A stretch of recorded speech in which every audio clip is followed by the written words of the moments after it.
Eli arkisia teemoja. Arkisissa teemoissa hän on suihkussa ja bling!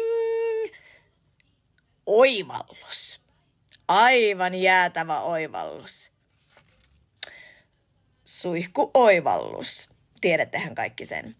Eli ratkaisin, miten olla onnellinen, mutta unohdin sen. Sitten moni varmaan tunnistaa tämänkin.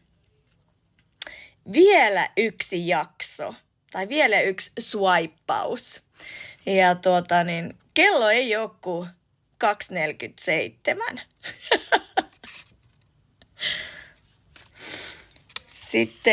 Sitten moni varmaan tunnistaa tämänkin arkisista elämästään, että sukassa on jumalauta aina reikä.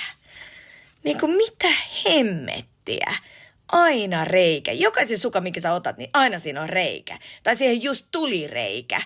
Tai niin kuin, että ei, mitä ihmettä. Niin Buttercup miettii tässä, että ei kai vain ole hiiri, sukkahiiri, joka maiskuttelee hänen sukkiinsa reikiä. Kääk! Sitten aamulla, kun oot ihan vitun väsynyt ja ei jaksa, niin eka kahvi. Nyt voisit ehkä ruveta puhumaan just ja just.